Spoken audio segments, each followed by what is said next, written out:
All righty then, kids. Yeah, good day, as we say. Well, yes. We will say in a moment, yeah. Absolutely. Because, happy TeaFlix Tuesday, everybody. Yeah, sorry we couldn't make it last week, but, you know, these things happen. Yes, the clients have to come first. It's this tiresome thing of making a living. You know? Yeah, hate that when that happens. Yeah. Well, we're very, very excited this week to be able to welcome our guest all the way live from London, Rickmansworth, actually, the Pot Pot. And without further ado, we're going to bring on our dear Marty Kristian, one of the founding member of the New Seekers, and hopefully with two cans of beans and some string, we'll be there. He is. Hello, Marty. Hey, g'day, guys. Great to see you. Long time. Absolutely. Yeah, we've all got a few more chins since then.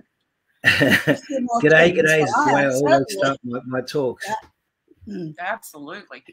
So wonderful to have you. I've got a ton of questions, of course, and I'm just going to leap right in with the first one. Obviously, the world knows you as an Australian, but you were actually born in Leipzig. And my question is, because presumably that was that East Germany? It was East Germany, wasn't it? Well, indeed. Yeah. How did you get a visa? How did your mum get a visa to get out? Well, it was well, it's a long story because my mum was a refugee from Latvia. And so I was born in Leipzig. We eventually emigrated to Australia when I was 4.5, 5 years old. Yeah. And I remember still not being able to speak English. We were on a farm, and I remember the farmers' sons and that used to tease me and everything else, and I could sort of understand what they were saying, but I was so frustrated because I couldn't actually speak the language. But yeah, it's a long time ago.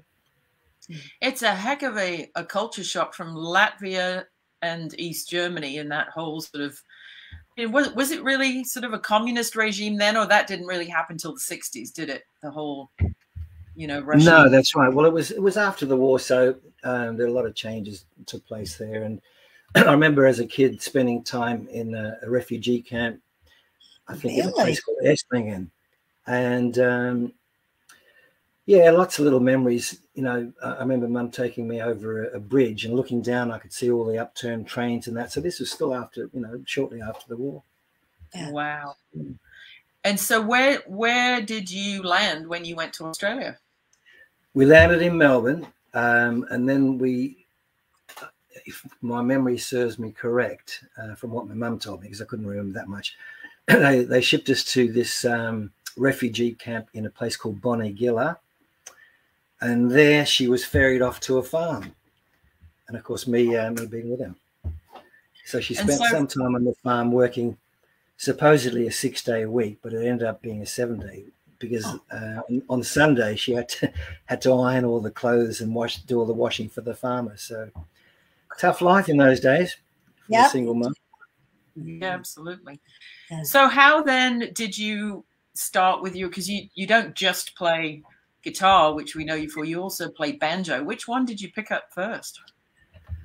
Actually, I picked up the harmonica first. And as the story goes, the legend goes, I could knock out a tune at the age of 2.5, once having heard the melody. So yeah, I was sort of quite musical. And Mum thought I was sort of some incarnation of Mozart or something, so she bought me a violin when she could afford it, and then a piano accordion, but none of those interested me. All I was interested in was the guitar.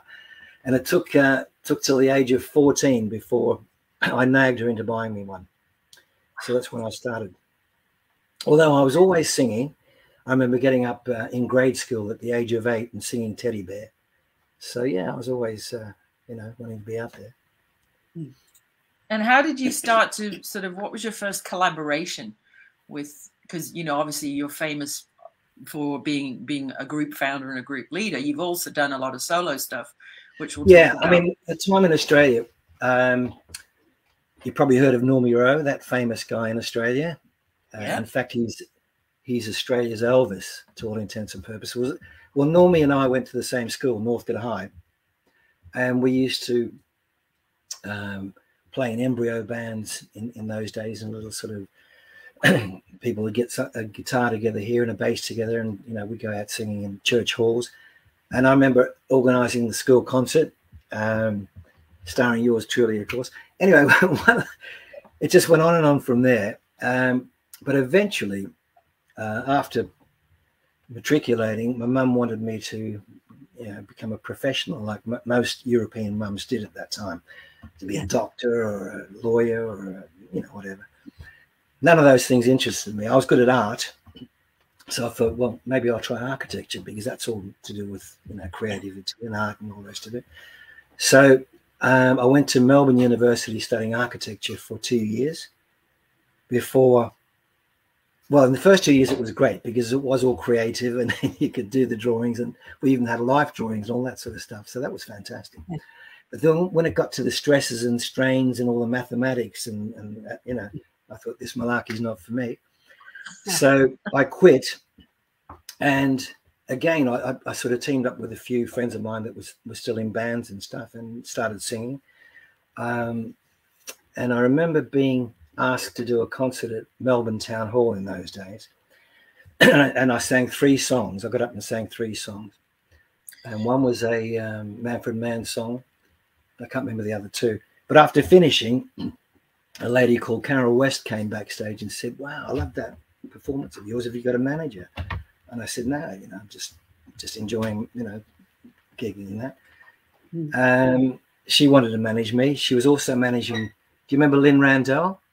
Oh, yes. Big Australian star. So she also managed her, and that's how I got my break. Wow. Yeah.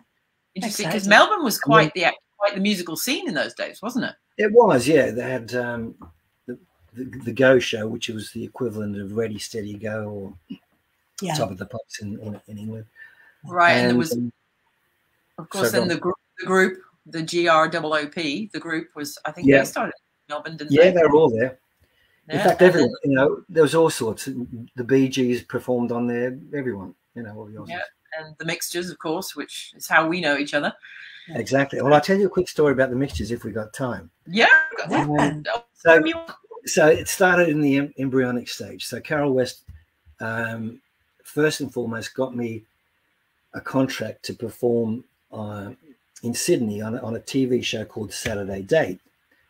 So I was to fly up there, and I was supposed to record 2 songs and then mime to them on TV. Well, when I got there, Mick and his band were there as well, the Wild Colonials.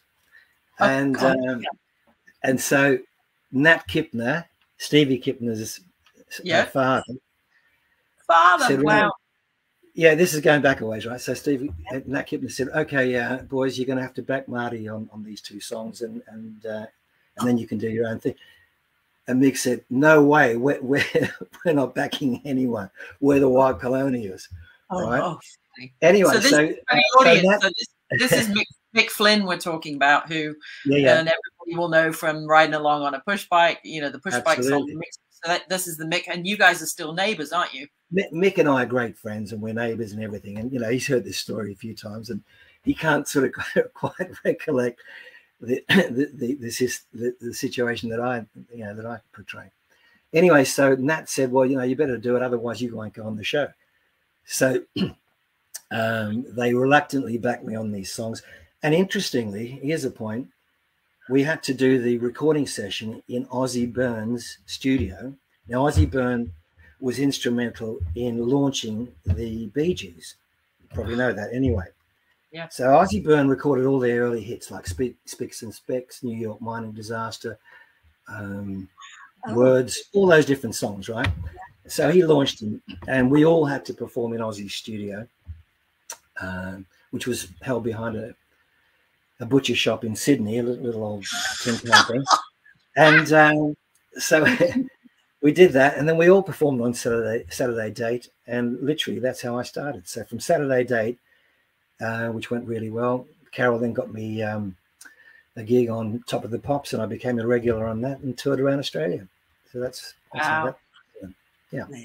And so what year would this sort of be? What period of years would this be? It was kind of 65, 66, something like that. Oh, as early as that. Yeah. Okay.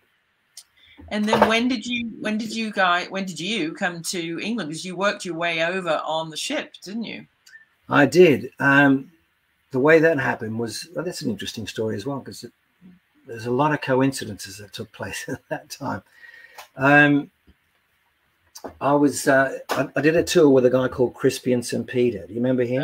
Oh, yes. I know that name. Yes. Yeah, You Were on My Mind, The Pied Piper, mega #1 records all around the world. Yeah. Anyway, his manager was a guy called Ken Pitt. Now, Ken managed at that time Kristian, Manfred Mann, and an unknown young man called David Bowie. Oh, so goodness. Ken Pitt managed all these guys, right? So anyway, after touring around Australia with Kristian St. Peter, Ken said, if you ever come to England, look me up and I'll see if I can do something for you, your career. Well, England was a long way away, and it was every Aussie's dream to go there, but it was a long shot. I never thought much more about it until one day, Colin Cook, who you may remember as well, was a big star in Australia. Colin came up to me and said, mate, I'm going to Australia. I'm going to England. I've got a duo act with another guy called Evan Jones, and we're off to Australia as a duo on the work our passage on the ship. And I said, you lucky bugger, I wish I was going. Anyway, I thought nothing more of it. A month later on, I bumped into Colin in Collins Street, as it happened in Melbourne. And he said, mate, you remember you said you'd like to go to England? Were you for real? And I said, absolutely, yeah. He said, because Evan's been called up to go to Vietnam, and that leaves me on my own. So, and that's how it happened, right? So oh, my goodness. Yeah, these things happen, these strange circumstances. And so within a few weeks' time, we rehearsed a little act together, and we both did solo things on the ship, and we came over. That was it. The ship, the ship you came over on was the antecedent, posh word. It was the next ship in line to the Fairlight, was it called, or the Fair? What was the ship? It was called the Fair Star. The Fair Star. Yeah. Right. Funny enough, the Seekers, you were going to say, weren't you? Came over on this Fair Sky. Yes. So yeah, that was quite a coincidence. The original Seekers left Australia on the Fair Sky, and you, as the founder, oh, you've done your homework. Left on the Fair Star. Well, I've known this since I was. Oh, that's true. Since I had Marty's poster on my wall next door to David Cassidy's. Oh, sure. You were out. No, I didn't. I swear. Ask Pete Price. He'll tell you. So anyway, the thing was that I'd written to Ken Pitt, and he said that he'd meet us at Southampton at the docks, which he did, and he took me back, and I was to stay in one of the rooms in his huge apartment. Unbeknownst to me, the previous night in his flat, David Bowie was there. David left, and I took over David's room. Oh. And David and Ken Pitt were going through a divorce as far as the management was concerned.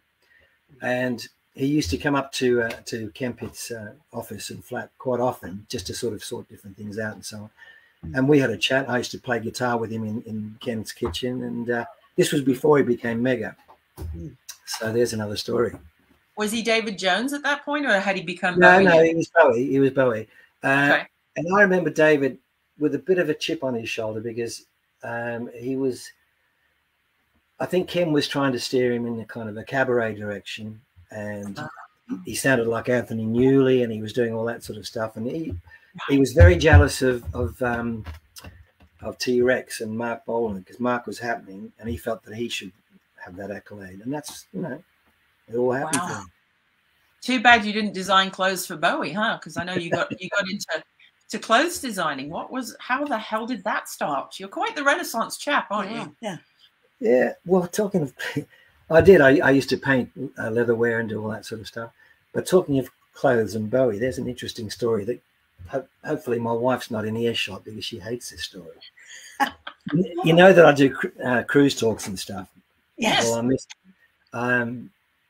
I tell this story, and it's a true story. Apart from taking over David Bowie's room, I also got some of his discarded clothes, because Ken Pitt would buy all David's clothes, right? Yep. David would go down to King's Road and he'd point out, I like that Aussie Clark shirt and I want these parrot trousers or whatever. And Ken would buy them. Now, when they had their divorce, from as far as management was concerned, Ken took all his clothes back. Oh. Now, David, listen to this one. David had performed his very first performance of Space Oddity, and it was like a kind of a song contest somewhere or other. And there's still a video of it. And he wore this particular shirt. So it was his very first performance live on TV. And he had this shirt, which I ended up buying from Ken Pitt for 20 quid. Wow. Right? That was a lot of money then. It was a lot of money, but it was a nice Aussie Clark shirt. And it went on from there because I used to wear it in some of the New Seekers photo shoots, right? And when I do the story on the ship, I sort of play David playing ground control to major, all that sort of stuff. And there's a section in the story that goes, and the papers want to know whose shirts you wear, right? And of course, then I flash on the picture with me wearing the shirt in the group. That's me wearing. Anyway, the upshot of it was, so this was his first ever performance. Anyway, the shirt stayed in my wardrobe, or so I thought, until one day I went to look for it, only to find out that Carol had wrapped it up with a few more rags and taken it to the local Oxfam shop. Oh! This was the famous shirt, Bowie's historic one-off performance. It could have been worth a fortune. It could have been my pension. My God. Yeah. You could have bought the whole row of houses where you live. Oh, my goodness. Anyway, it's a good story, but I'm glad that Carol's not in earshot, otherwise she'd be... Well, you know, we've got plenty of those Beatles stories as well, as you can imagine. We had a business, and we had an old business years ago called Cloth Cap Management up in Hamilton Square in Birkenhead. And we had a lovely intern boy called Paul. And he was learning to play harmonica, which is what reminded me of it. And I said, we've got one kicking around in the house somewhere. I'll bring it into the office and you can have it. And it was John Lennon's harmonica from Love Me Do. Wow. Oops. I gave it to him. You just gave it to him. I gave it to the intern because I just didn't think about it. Yeah. Whoops. Wow. And he still doesn't know. We had another intern, a young girl, who said she didn't really know much about the Beatles. And she said, I've never seen a gold disc. And I said, we've got some at home. So the next day I brought a cardboard box with all sorts of treasures in it. To show her, you know. Just to show this little girl. And there was a program from when the boys were on the Royal Command performance and all sorts of stuff. Took it in the office and she was thrilled to bits. At the end of the day, I loaded it back into my car. And one of the neighbors in our building said, it's Christmas week. Come for drinks. We're having drinks. So I went for drinks and I had drinks. So I left the car there and went home in a taxi. Came back next morning, broken window, all gone. All the artifacts were gone and we never got them back to this day. But fast forward to Honolulu. We're sitting in the Hard Rock Hotel. Yeah. And there's some of this stuff hanging on the wall. You're kidding. No, it's one in Phoenix. Did you ask who delivered it or who they did? Oh, no. You know, you'd have needed lawyers out the... I mean, I went to the police that day and they said, there's no point in even making a report. It'll be out of the country by now. Yeah. Don't talk to me about lawyers. No. Let's keep the party clean, Marty. Absolutely. Yeah. Yeah, that's what I know. When I told people last week we had hope with you, people go, are we going to hear about the New Seekers and how did all that happen? And did he write, I'd like to teach the world to sing? Betty, I wish.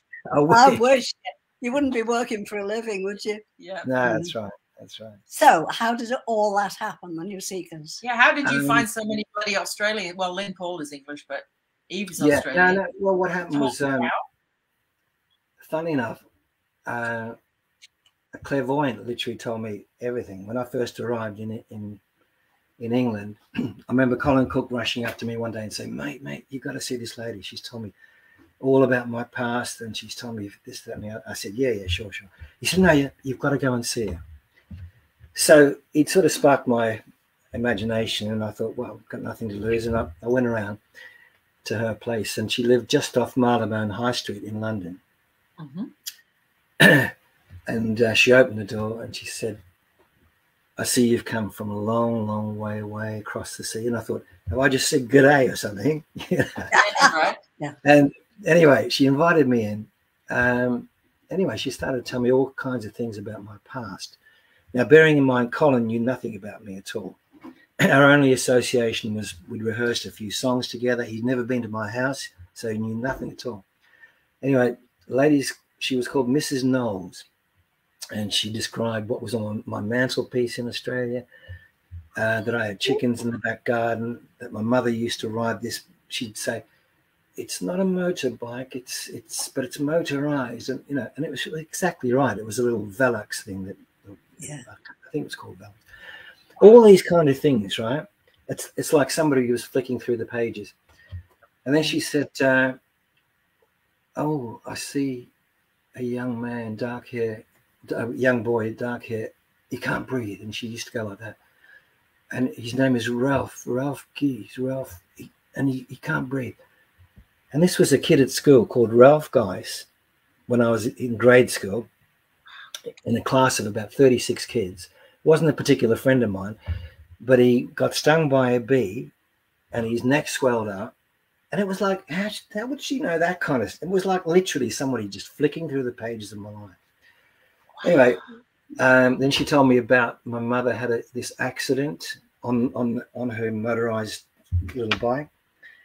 And she described how it happened. She said the handbag got caught. Mum always thought that she'd sort of skidded on tram lines. Mm. But later on, I asked my mum, did you have a handbag in the front? And she said, yeah. And I said, well, this lady told me, blah, blah. She said, well, maybe that, it was all this sort of stuff. So totally blew me away, right? Yeah. But then she started to tell me about my future. She said, at about the time of your birthday, major changes are going to happen in your life. The number 5 is going to be very important. She said, I see a short, dark-haired man full of energy, and he's going to have a major influence on your career. Was that David Joseph? It ended up being that, exactly, right? She said, at the end of the first year, you're going to want to throw everything away. But if you can hold to it, and she used to put her hands like that, it'll be the best thing for you. And then she said, I see you performing in front of a sea of people, and you're going to travel. My dear, you're going to travel all over. And none of this made sense because at that time I was auditioning for Hair, and a guy called David Taguri was coaching me to do an understudy for Claude at that time.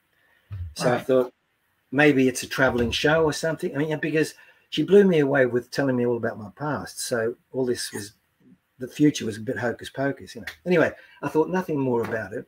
Oh, and one other thing, she said, I see the letter G. The letter D, big D. It made no sense at all. Anyway, at about the time of my birthday, lo and behold, I had a call from David Joseph, on whose shows I performed on in Australia. Somehow he tracked me down. I don't know how. He and Keith had got together, and after the Seekers disbanded, they were forming a new group, and they wanted to call it the New Seekers. Now, instead of having one girl, they decided to have 2 as a change, and it wasn't going to be all singing folk songs. It was going to be slightly different. Anyway, David was very, very persuasive and said he wanted me to join, and that's how I got in the band. And there were 5 members, right? There were 5 members in the group. Oh. And the other thing was that Eve, who was the lead singer that did all Teach the World to Sing, etc., she always used to refer to David as Big D because he was short. And she said, look out, here comes Big D. And I thought, my goodness, great. All these different things. Yeah. Anyway, at that time, it wasn't the lineup that I term as the definitive lineup. The lineup consisted of Laurie, Chris, Sally, Eve, and myself at that time. Now, we played the army bases. We played a few gigs here and there, and we were learning our craft, etc. And then there were all kind of ego problems. There were relationship problems, with all that. I won't go into the details, but you can guess. Anyway, at the end of the first year, we'd all had enough, and everyone wanted to go their own way. Yeah. And in fact, I walked out of the whole thing. David Joseph drove up and down Chelsea looking for me. He saw me, told me to get back in the car. He said, I want you to apologise to kids. I said, well, I'm not apologising. I'm out of it, you know. He said, no, listen, I want you to come back because I'm bringing Peter Doyle over from Australia. Eve's friend Lynn Paul was going to join. I didn't know who she was. And Laurie, Chris and Sally are going to go, and we're going to have a new lineup. Wow. And that's exactly as Mrs. Knowles said. I stayed with it. He talked me into it. So quite amazing. Mrs. Knowles. Wow. Yes. I mean, just the big day and the number 5, and then after a year, you would want to walk away. And if you walked away, you wouldn't have been in the new Seekers. No, that's right. And who knows what would have happened.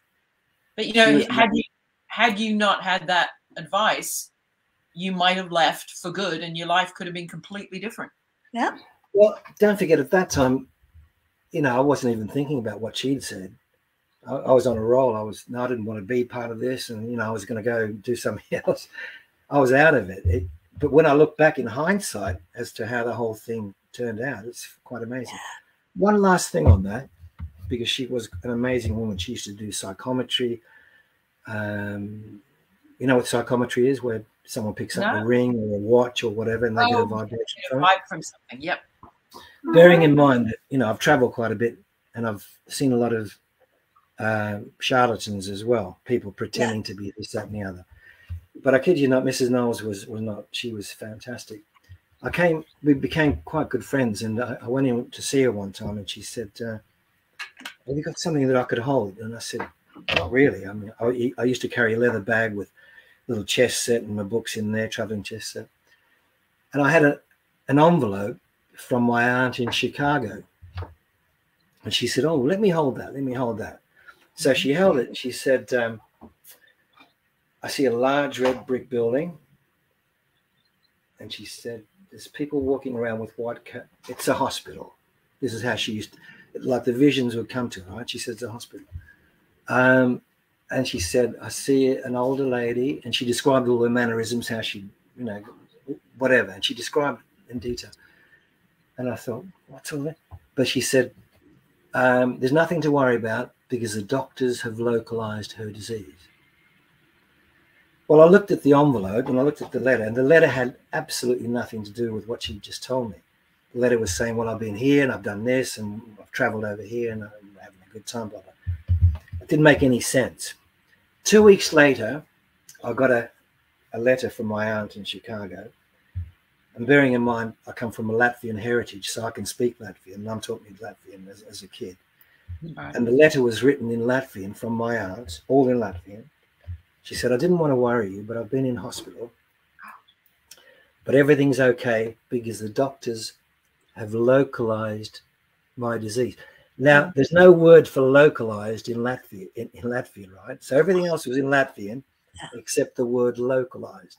Oh, my God. I couldn't believe it, right? No. So I rushed over to Mrs. Knowles, waving the damn letter, saying, Mrs. Knowles, maybe you told me that this, that, and the other, and you said the doctors have local, and I'm showing her the letter. She said, my dear, I don't remember, but if that's what I said, God's doing his work. Wow. Well, she wasn't a religious person in the traditional sense. Yeah. But just amazing. Wow. Amazing? That is incredible. 100% true. It must be. It's a blessing. I mean, it's a gift in one way, but it could be kind of a curse because, you know, you would see things in people that you wouldn't really want to tell them. Well, maybe she wouldn't, you know, maybe because I mean, everything that she ever told me was. She would have to carry that, knowing that just meeting somebody, something dreadful was going to happen to him, and she'd have to kind of bear it and shut up. I think the kind of things that I mean, she was a very spiritual woman not in the traditional sense, you know, like she believed in reincarnation and all that sort of stuff. But it was always a teaching thing or a guidance thing, as opposed to, oh, you know, you're going to die in 20 days. She'd never give you that. Right. David Hauser is asking, do you know if she's still alive, or was she much? No, sadly, she passed on. Yeah. Amazing woman. What an interesting thing. My grandmother, Angie's mother, my maternal grandmother, was the 7th child of a 7th child, and she was born with a caul over her head. So, you know, the whole Catholic family was like, oh, she's voodoo child and whatever. But she used to know, the moment she met somebody, she'd say to me, watch it. Yeah. And I'd say, oh, Mom, you pushed judgment too quickly. She was never always right. The day I went out when I was 7 years old, went out playing with a friend. We went to the beach down in Heswell, and I was toddling along a wall, fell off, broke my leg, got rushed to Birkenhead Children's Hospital. And they were saying, you know, what's your phone number? What's your name? And I'm like, I'm not allowed to say. Where do you live? Heswell. What's your last name? I'm not allowed to say, because I've been drilled not to tell the who I was or where I lived, in case Paul was home and they, you know, somebody was like, okay, it's the, and the nurses and the police put 2 and 2 together and said, oh my God, it's the McCartney kid. So they sent 2 policemen round. Poor Ange opened the door. Oh, no, there's Mr. Plod. Do you have a little daughter about 7 years old? She's like, oh my God, what happened? So I'd only broken my leg, blah, blah, blah, get a big plaster, come home in time to call Nanny on the phone at 6:30 every night to say good night, you know, have it, you know, sleep tight, don't let the bugs bite. And I rang her like nothing had ever happened, bang on time, wasn't even late. She picked up the phone and said, "You broke your leg, haven't you?" She just knew. There you go. Right. Well, very often you find, how often have you had a situation where you're thinking about somebody, you pick up you're about to pick up the phone, and ding, and it's them, right? You won't believe this, but I was just about, and they go, yeah, sure you were. But no, it does. And so often. And also mothers, like you just said, mothers do pick up. It's like a sixth sense in some way. Yeah. I still, to this day, occasionally smell my mother's face cream in this house. Yeah. And I'm 92 now. She died when I was 1968. 30 something. Yeah. And very occasionally I'll smell veluti, which was a little tube of cream she used to buy at Boots. Yeah. Face cream. It's an interesting discussion because, you know, Mrs. Knowles was sort of a firm believer that everything continues on and that we're all a sum total of every experience that we've ever had. Yeah. And when you think about it, some of that sort of makes sense, because how can a 4-year, well, we all come with a character. Right? Everybody comes with a character. Everything comes. And you think, well, how's character formed? It's by experience. You do this, you do that, you become this. How can a little 4-year-old suddenly play a concerto? What's all that about, right? Yes. So it should get the old brain cells going and thinking, you know, science will tell you that there's not one atom that's ever lost to the universe. That's right. Yeah. And that's an interesting starting point. And what's an atom? When it's all boiled down, everything is energy, and intelligence energy. That's how I think of it anyway. So I mean, it's like yourself when you were a kid and you'd never been formally taught to play anything or draw, or like when we were talking last week about your children's book and the whole series that you're doing, Walt and Matilda, which is about the environment. I get it, but I was just gobsmacked to see that you had actually illustrated it as well. I mean, where in your incarnation did all that come from? It came from somewhere, right? I mean, you don't just design clothes, write, draw, sing, write songs, play multiple instruments just out of nowhere. I think, well, everyone's born with an inborn talent of some kind. You know, some people are businessmen and they've got an insight and a sixth sense about certain deals and so on. But you're right, because who knows where those aspects come. I've always loved it. We are serious today, but it's wonderful, isn't it? Yeah, the audience is digging it. I know. Some of the, you know, fabulous stories. Hazel Howard says hi, and Efrat is in Israel. We've got Switzerland, Israel, guys. Atlanta, all over Australia, all over the world. People commenting and commenting in. So we got off on a bit of a tangent, but I'm glad that we did, because obviously, had Mrs. Knowles not told you to sort of stick with the New Seekers after the first year, things could have been very different, right? And so, I mean, she would never channel you into it. It was at every turn, it's your own decision. It wasn't, you know, it wasn't her decision that made me stay. I mean, I had to make my own mind up. Of course, But you're right, So things happen, and I'm very grateful for it. It wasn't the kind of music that I'd played in Australia and that. So a lot of the things that we did weren't sort of really me, but you know, I'm very grateful for what happened. It's been absolutely. And so, but you're still very musically active, aren't you? Yeah, absolutely. Update us from, because you know the whole world knows the New Seekers, but Yeah. tell to kids who may not know about like that country project you did with the lady in Scotland and your new song for Ukraine and all kinds of great stuff. Yeah, that's right. I mean, creativity sort of sparks me. That's what makes me stay alive. And I've always been a songwriter. I love all kinds of genres. And I've done quite a few rock things, ballads, and recently country. And I had this song called Bring the Curtain Down that I shipped out to a friend of mine who at that time was managing a lady called Arlene.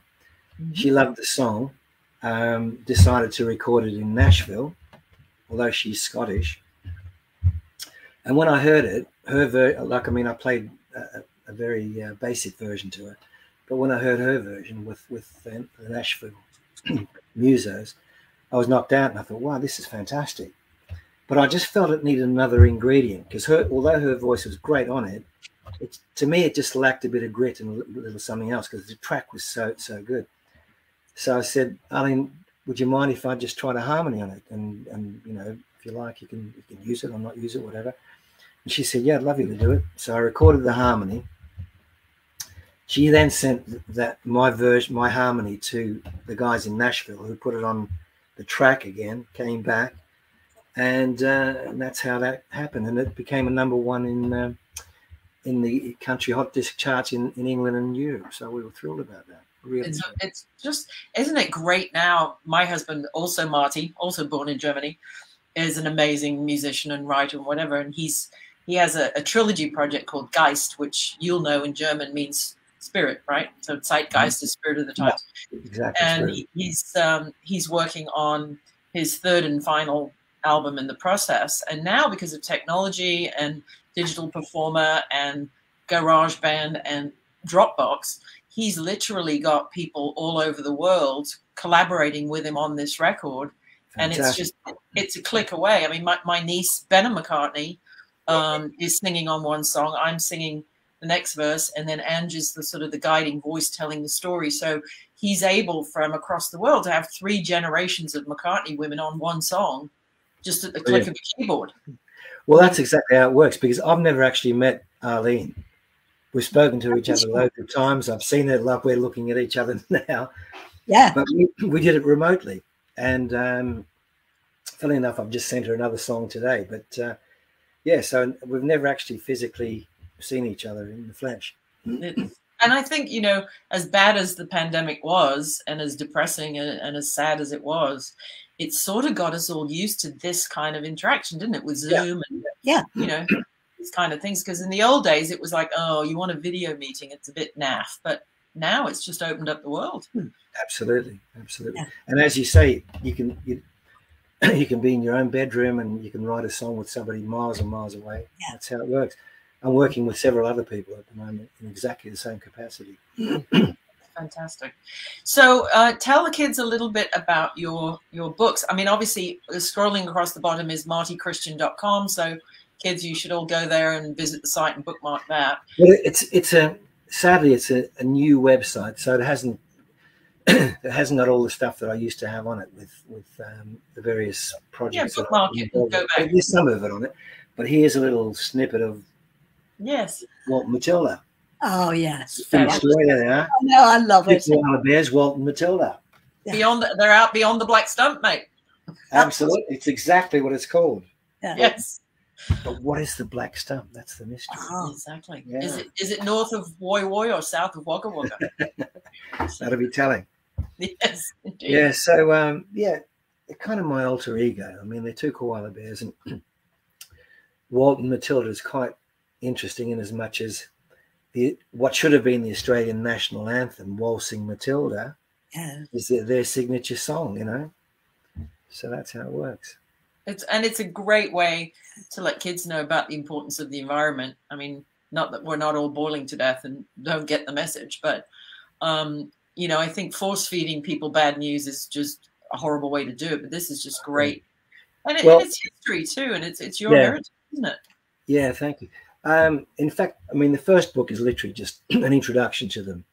and the other books then sort of take them out of that environment, and you know, they travel the world and see different things, but they're still in the embryo stage. Yes. Some of them are still to be illustrated. Well, I think I know a fellow Aussie in New York who might get involved there. You never know. You never know. Well, I mentioned right briefly before we came on that, you know, with Simon, we probably have some mutual friends. Did you know, or did you ever work with Brian Cadd? I've never worked with Brian, no, but I obviously know him, and I know his talents and everything else. But he's interestingly, great. I was talking to Simon about people that we had a mutual knowledge of, and you're probably aware of Little River Band. Oh yeah, oh God, yeah. Sure. Well, sadly, their manager was a guy called Glenn Wheatley, who sadly passed away just a very short while ago. Yeah. And Glenn and I were good mates because Glenn worked for the New Seekers and with the New Seekers in a management capacity in days of old. He was our road manager for a while and so on. And when the group split up, Glenn came to live with me in Chorleywood, and he was with me for about 6 months. And during that time, we wrote a couple of songs together. In fact, one song was on Dottie West's album Country Sunshine. It was a song called Long Time Since Atlanta. So yeah, and again, we're going back a few years here. And then we wrote another song. It was a fun song called Holiday. And at that time, some of the Australian contingent were in London, and Glenn Shorrock was looking for work, and he was doing session stuff and this, that, and the other, and we all knew each other. And I said, Glenn would be great to do this song. Why don't you know? Because he's got a real great sense of humour. So we got Glenn to record this song. Yeah. Anyway, the upshot of it was eventually Glenn Wheatley wanted to go back to Australia. He teamed up with the other guys, as you well know, and they were looking for a lead singer to front Little River Band. Wow. Now, first choice was Peter Doyle from our good. First choice was Peter Doyle, right? Wow. Because Peter used to come up to our place quite often, and Glenn had worked with Peter, and he knew what a great voice he had. But Peter had something else happening in America at that time, and wasn't interested in going back to Australia, and wasn't interested in joining a band. Right. And I said to Glenn, what about Glenn Shorrock? You know, he's got a fantastic voice, because he'd done the session with us with Holiday and everything. Yeah. And that's how the whole thing started. Wow. And I told that story to Simon and blew him away. But it's true. So Glenn lived with me in Chorleywood for a long while. Wow. We got a call from Brian Cadd a good few years ago now. He was doing this tour of Australia called Under the Big Top, and the producers had put together all of these Aussie legends, sort of like Ringo Starr's all-star band, Australian version, right? And it was, I don't even remember who, but Shorrock and Caddo were in this band. We got a call from Caddo at 0:30, middle of the night once, and he's like, mate, great news. And I said, well, what's happening? He said, Shorrock's got the flu. He's gone home for 2 weeks. And I said, well, that's terrible. What the hell are you? Why is that great news? He said, more Chardonnay left for me. Yeah, those boys could put it away, all right. Oh man, they were just Shorrock used to have, when he lived in Sydney, we went to visit him one time, and his the garage, you would drive in and it was on the street level, and then the house was sort of built, you know, down, and the garden was at the Sydney Harbour level. It was a beautiful house overlooking the harbour, but he would drive in at the top, and then you go downstairs to get in the house. And he'd come home after, you know, a couple of those, and so he put a string and a tennis ball so that he knew where to stop before he hit the garage wall. Well, wow. That's one night, I don't know if he'd had a bit of a. Did he patent that idea? Yeah, he should have. Yeah. But the tennis ball had somehow gone missing. Not quite sure. And he drove right through the back of the garage, and the car was hanging front two wheels. And thank God somebody heard him, because there were no car phones in those days. I mean, you couldn't just sit there and call the missus and say, can you come and pull the car backwards? And he sat there for about half an hour before anybody came and got it. And it was dangling like over the harbour. Just the oh my God, those were the days, eh? Just crazy. Gotta love it. Yeah. Got to love it. And now we're all sitting here good drinking water, you see. We are. I'm drinking flavored water. It's elderflower that my mum, but not say that, my wife makes. Oh, nice. Very nice. Elderflower. I like the old elderflower liqueur. We put that with some of Mrs. McCartney's wines once in a great while. That's fabulous. So, kids, it's sort of getting to that time. What have we forgotten to ask you, Marty? What have we missed? I mean, what have we missed? A ton, but I'd like to know more about the cruises. What do you do on the cruises? I've been doing cruise talks for about 14 years now. Oh, yeah, and it's good fun. You go to a lot of places and you meet some wonderful people. Yeah. But it's mainly just sort of reminiscing about my past, about things that I've done, people that I've met. I mean, we even did for our sins, we even did Nixon's inauguration. Would you believe? That's right. You sang at his inauguration. Yeah. Really? And they said, you know, after bombing Cambodia and flattening Vietnam, they say his favourite song was "Teach the World to Sing." You've probably seen that famous photograph where he's stepping out of the plane. "I'd like to teach the world to sing." Yeah. Yeah, so there's a lot of stories that, and there's some really interesting ones as well.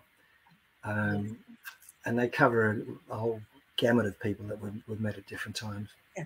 Well, if anybody's watching because we're going to obviously post this on our website and replay it, and you know it'll go on all of our social media. So if anybody is watching who would like to book you for one of their, you know, speaking events, presumably they can find your booking link and information through your website. Is that right? I hope so. Do you know, it is a new website, and I haven't really gone into it much. But if they contact you, they could contact you, and then if anyone was interested, we could discuss it from there. Yeah, I mean, you know, everybody knows how to get us. We are just first name Angie @ and Ruth @ McCartney.com. Right. Yeah. There you go. I'll be your bodyguard for the digital world. Well, this has been fantastic. Yeah. Thank you so much for spending it. Thanks for having me on. Appreciate it. You are, and we really appreciate it. And give our big love to Carol, and go down the lane and smack Marty and Nick and Donna for us. And we will probably see him tomorrow. Oh, good. Okay. Give him a big old sloppy wet one from Ange. Indeed. All right, darling. Okay. And of course, I do mean a kiss. Yeah. All right. Well, we'll see. Thank you so much. Bye-bye. God bless. Right. Cheers for now.